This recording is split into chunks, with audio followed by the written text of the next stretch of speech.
Hey guys, this is Anthony Morganti. I am MrPhotographer.com. A day or two ago, I did a video. I titled it something like Easy White and Black Points in Lightroom. In that video, I demonstrated 4 different methods to set the white and black point in Lightroom. After that video posted, I received a lot of really good questions concerning specific things I talked about in the video, and a couple people were a little bit confused because I was a little bit ambiguous about what I talked about with a certain, couple things. In this video, I want to clear that all up, and I want to try to answer any of those questions people have. If you haven't seen that video, I would encourage you to watch it. In the description below this video will be a link to it.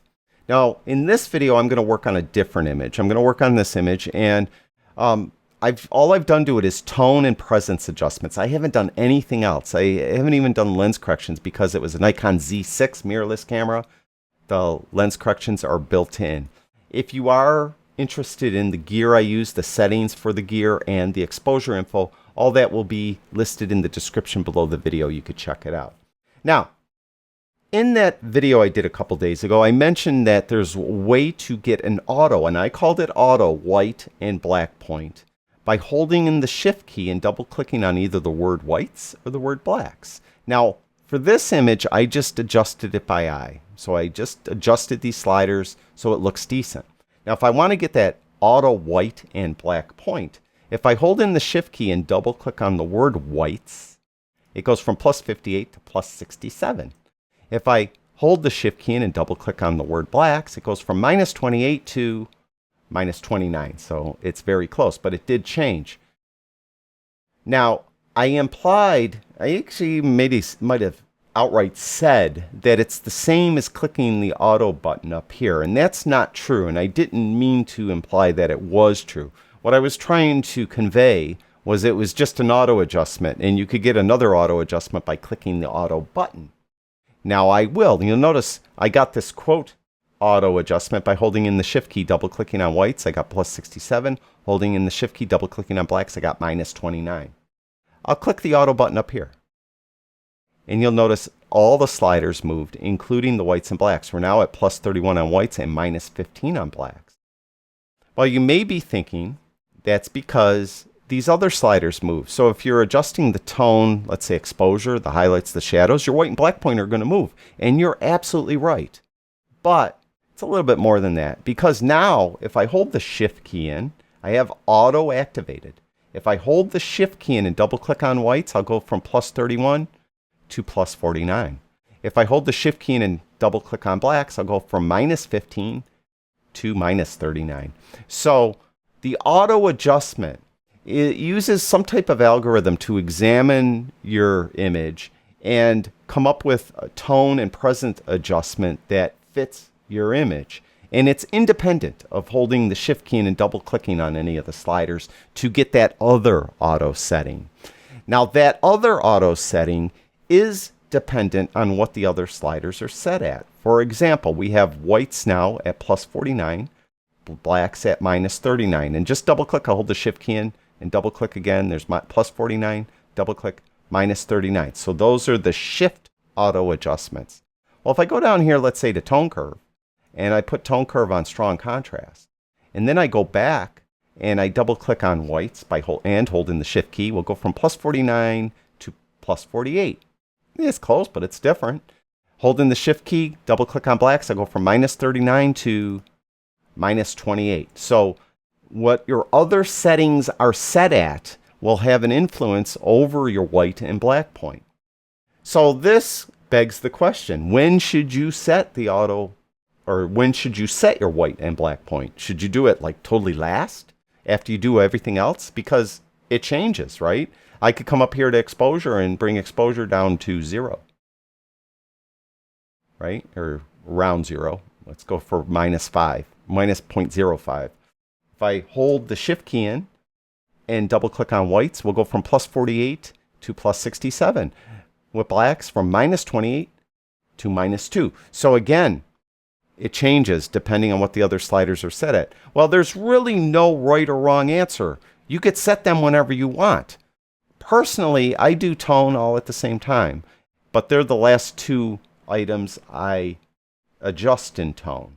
So I will often, I mention many times, like if I have an image that, let's say the shadows are dark, and why don't I reset this image? Just reset it. So there's the raw file.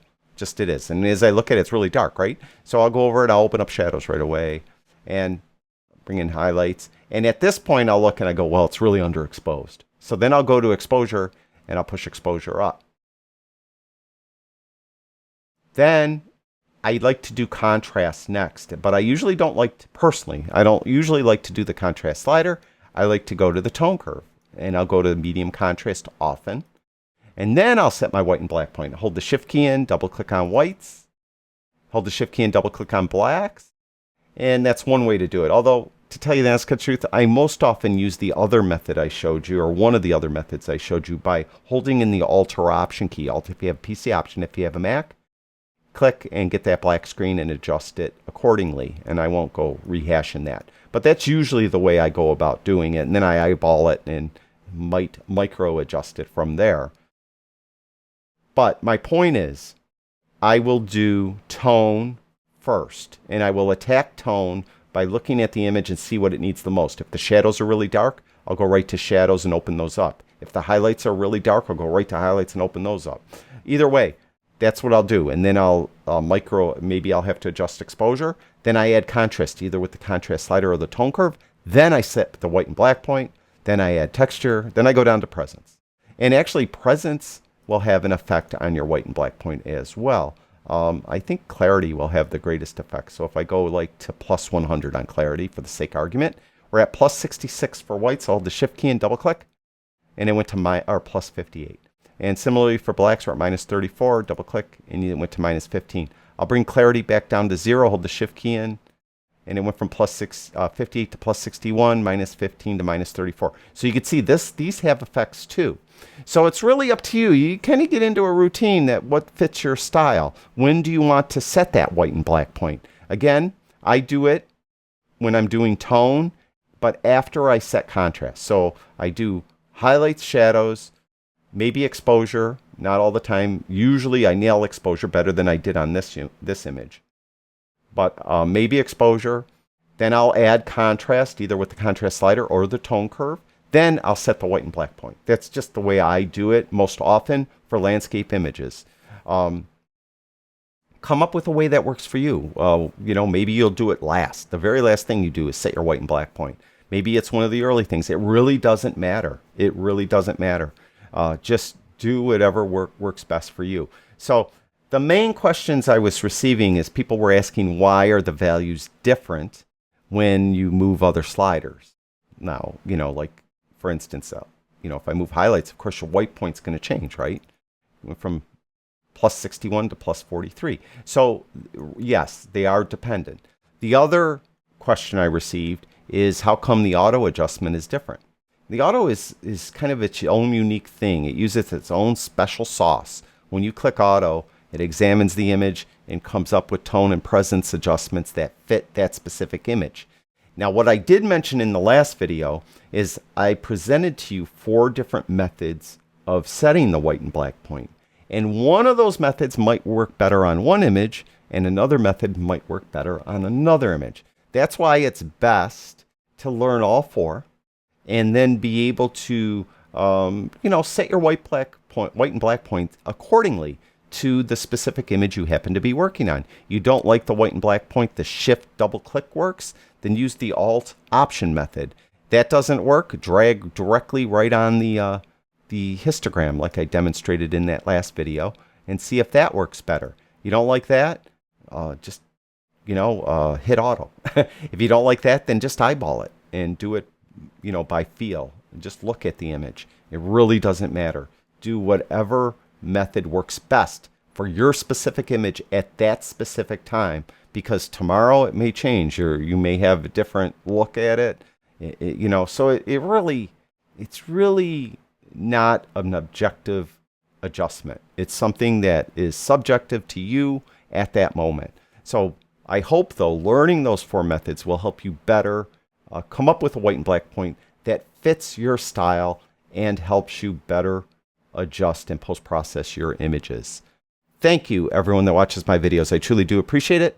I'll talk to you guys soon.